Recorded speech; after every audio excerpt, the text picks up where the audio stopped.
بسم اللہ الرحمن الرحیم۔ السلام علیکم ناظرین، میں ہوں شمشاد نظامی اور آپ دیکھ رہے ہیں میرا فیس بک اور یوٹیوب چینل۔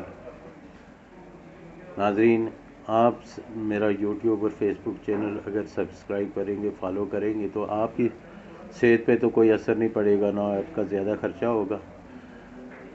البتہ زیادہ سے زیادہ شیئر ہونے سے، آپ کے کلک کرنے سے، سبسکرائب کرنے سے زیادہ سے زیادہ لوگوں تک ہمارا موقع پہنچے گا اور شاید کسی کا بھلا ہو جائے۔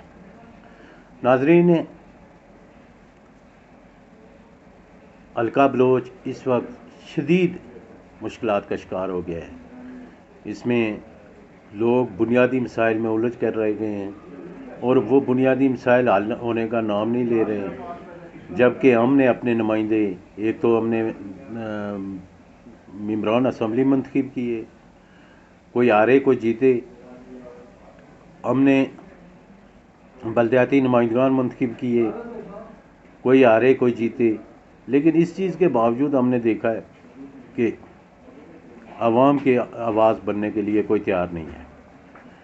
بلوچ کے لوگ آٹے کے لیے ترس رہے ہیں، پیسے اپنی جیب میں لے کر، اپنے ہاتھ میں لے کر ٹرکوں کے پیچھے لگے ہوئے ہیں کہ انہیں آٹا ملے، لیکن بلوچ کے لوگوں کو آٹا نہیں مل رہا ہے، اور حکومت یہ کہہ رہی ہے کہ ہم مالی مشکلات کا شکار ہیں، جبکہ روزانہ ایڈوائزر بھرتی کی وزارتوں میں ایڈوائزر رکھے جا رہے ہیں۔ حیران کن بات یہ ہے کہ وزارتوں میں ایڈوائزر رکھنے کا کیا جواز ہے، اور نہ یہ ماضی میں دیکھا ہے، اور بھاری تنخواہیں ان کو دی جا رہی ہیں، اور آٹے پر سبسڈی سے ڈرنے کے لیے یہ لوگوں کو جو ہے آٹا فراہم کرنے میں ناکام ہو گئے۔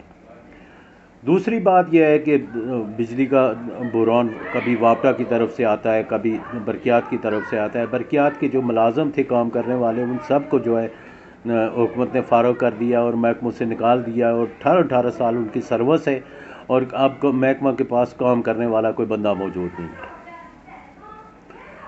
ناظرین، سڑکیں بن نہیں رہی، پانی لوگوں کو مل نہیں رہا ہے، جبکہ ہمارا یہ ہے کہ کل مسلم لیگ نون والے یہ کہیں گے، جو لوگ ان سے ناراض ہیں ان کو مختلف حربوں سے یہ راضی کرنے کی کوشش کریں گے، اور راضی کر کے، اور وہ لوگ جو سارا عرصہ ناراض رہتے ہیں ان کو خاطر میں نہیں لایا جاتا ہے، گلے شکوے کرتے ہیں، ان کی کارکردگی کی وجہ سے مایوس ہو کر گلے شکوے کرتے ہیں، اور یہ ان کو مخالف سمجھ بیٹھتے ہیں۔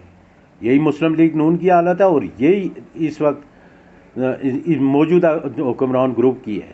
اب حکمران گروپ کو میں کیا کہوں، ان کا پارٹی کا رنگ تو کوئی ہے نہیں ہے، لیکن حکمران گروپ کہتے ہیں۔ فہیم صاحب بھی کل آئیں گے اور آپ لوگوں سے یہ کہیں گے کہ حکومتیں تبدیل ہوتی رہی ہیں، میں کچھ نہیں کر سکا، لیکن آپ مجھے ووٹ دیں۔ لوگوں کو اپنے حمایتی چھوڑیں گے اور لوگوں سے ووٹ مانگیں گے، یہی کچھ فاروق طاہر صاحب کریں گے اور لوگوں کو منائیں گے، لیکن اس وقت عوام کی آواز بننے والا کوئی بندہ موجود نہیں ہے کہ جو عوام کے لیے آواز اٹھا سکے، اور نہ جماعتیں تنظیمیں موجود ہیں، جماعتوں کی تنظیمیں موجود ہیں، لیکن کوئی بندہ جو ہے عوام کی آواز بننے کے لیے تیار نہیں ہے۔ بلدیاتی نمائندگان عوام کی آواز بننے کے لیے تیار نہیں ہے۔ لوگ الجھ کر رہ گئے، بجلی نہیں، پانی نہیں، آٹا نہیں، لوگوں کو بنیادی ضروریات سے محروم کر دیا گیا ہے۔ حکومت نے 36 فلیگ ہولڈر رکھے ہوئے ہیں، 36 فلیگ ہولڈر، اور ان کی تنخواہیں، ان کے سٹاف کی تنخواہیں، یہ ساری بھاری تنخواہیں، اور اس سے قومی خزانے پہ فرق نہیں پڑتا ہے، لیکن جب عوام کو آٹا دینے کی بات آتی ہے تو قومی خزانے پہ بوجھ پڑ جاتا ہے۔ ہم صبح سے شام تک بازار میں ہوتے، بازار میں ہم کبھی ایک کے استقبال کے لیے کھڑے ہوتے ہیں، کبھی دوسرے کے استقبال کے لیے کھڑے ہوتے ہیں۔ بلوچ کے لوگوں نے 60,000 ووٹ دیے، اور ہم بنیادی مسائل کے حوالے سے ان سے بات نہیں کرتے، لیکن شام کو جب ہمارے بچے پوچھتے ہیں کہ بجلی کا کیا ہوا، آٹے کا کیا ہوا، تو ہمارے پاس کوئی جواب نہیں ہوتا۔ ہم سب مرکزی لیڈر بنے ہوتے ہیں، لیکن ہمارے بچوں کو آٹا شام کو نہیں ملتا۔ میں آپ سے جو گزارش کر رہا ہوں، بلوچ کے لوگ فائٹر لوگ تھے، اپنے حق کے لیے لڑنے والے لوگ تھے، مجھے نہیں پتا کہ کیا بدنصیبیاں ہماری کہ ہم اب اپنے حق کے لیے لڑ بھی نہیں سکتے.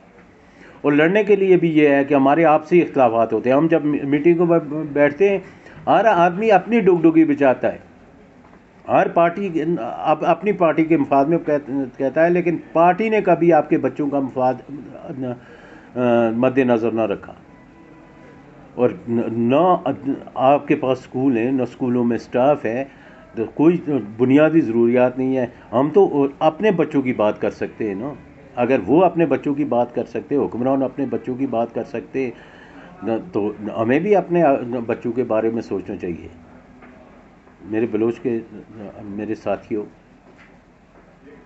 لاڑکانہ کی جیت, رائے ونڈ کی جیت, یا وحدت المسلمین جو نئی جماعت آئی ہے اس کی جیت سے ہماری صحت پہ اچھا اثر پڑنا چاہیے.